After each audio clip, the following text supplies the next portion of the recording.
Actually में plants के पास कोई ब्रेन नहीं होता। देखा जाए तो इन पेड़ों के पास लिटरली में एक खुद का व्हाट्सएप ग्रुप है। तो अगर आपके गमले में लगा पौधा ये कहने लगे कि मालिक एक गिलास पानी देना जरा, तो हैरान मत होइएगा। ये कनेक्शन पेड़ पौधों की जिंदगी और मौत के बीच के सौदे का एक रास्ता है।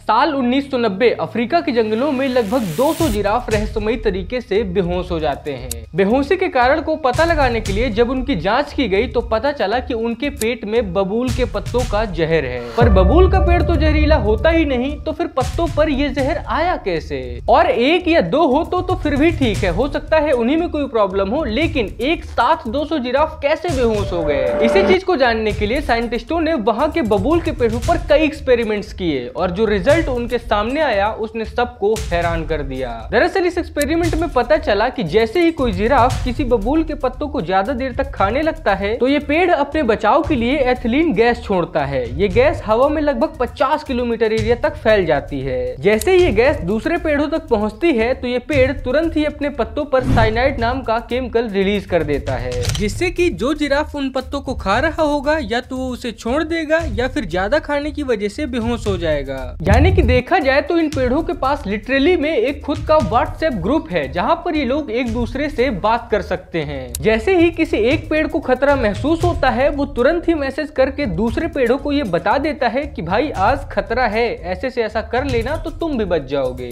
पर क्या सच में पेड़ पौधे बोल या सुन सकते हैं? आइए इसी चीज को गहराई से समझने की कोशिश करते हैं आज के इस वीडियो में।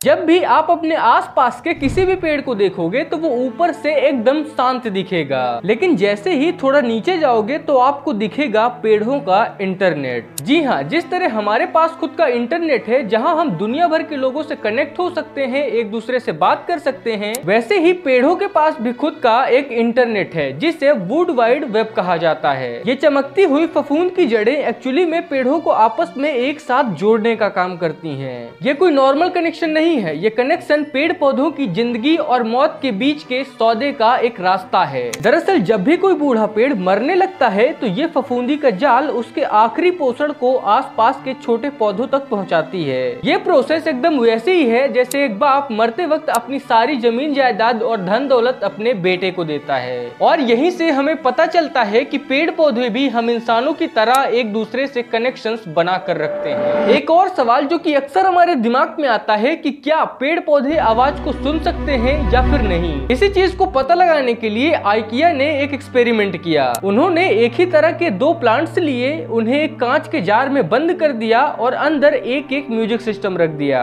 इसके बाद उनमें से एक के अंदर रॉक म्यूजिक बजाया गया और दूसरे के अंदर क्लासिकल म्यूजिक। इस चीज को कॉन्टिन्यूसली 15 दिनों तक किया गया और 15 दिनों बाद जो रिजल्ट सामने आया उसने सबको हैरान कर दिया। दरअसल जिस जार के अंदर रॉक म्यूजिक चलाया गया उसकी पत्तियां थोड़ी थोड़ी सूखने लगी थी और पेड़ काफी डल हो गया था। वहीं दूसरे पेड़ में जिसमें क्लासिकल म्यूजिक चलाया गया था उसकी पत्तियां अब और भी ज्यादा फ्रेश और हरी भरी दिखने लगी थी। ये चीज एकदम वैसे ही है जैसे कि जब कोई व्यक्ति एक ज्यादा शोरगुल वाली जगह में रहता है तो उसका चेहरा उतर जाता है और उसे थकावट महसूस होने लगती है। वहीं दूसरी तरफ जब कोई व्यक्ति शांत सी जगह और प्रकृति के बीच में वक्त गुजार कर आता है तो उसके चेहरे पर एक नई ऊर्जा और ताजगी दिखती है। तो क्या इसका मतलब ये है कि पेड़ पौधे वाकई में हम इंसानों की तरह आवाज को सुन सकते हैं? जवाब है नहीं। तो फिर इस एक्सपेरिमेंट में 15 दिनों बाद पौधों की हालत बदल कैसे गई? एक्चुअली में प्लांट्स के पास कोई ब्रेन नहीं होता और ब्रेन न होने की वजह से वो किसी भी आवाज को डायरेक्टली नहीं सुन सकते,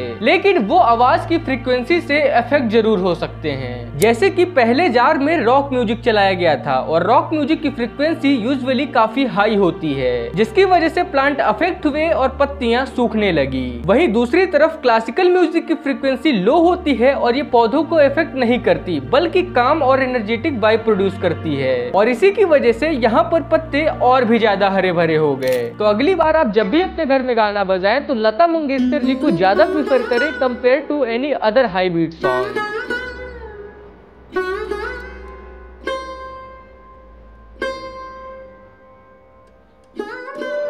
वैसे अगर पेड़ पौधे सुन सकते हैं तो यहाँ पर एक सवाल और खड़ा होता है कि क्या पेड़ पौधे बोल भी सकते हैं। साल 2012 में जो पटेस्कू ने एक डिवाइस बनाया जिसका नाम था प्लांट वेव। एक्चुअली इस डिवाइस में एक स्पीकर होता है और 2 इलेक्ट्रोड्स। जैसे ही आप इलेक्ट्रोड्स को पौधों में लगाते हो तो स्पीकर से म्यूजिक के फॉर्म में एक वॉइस निकलती है।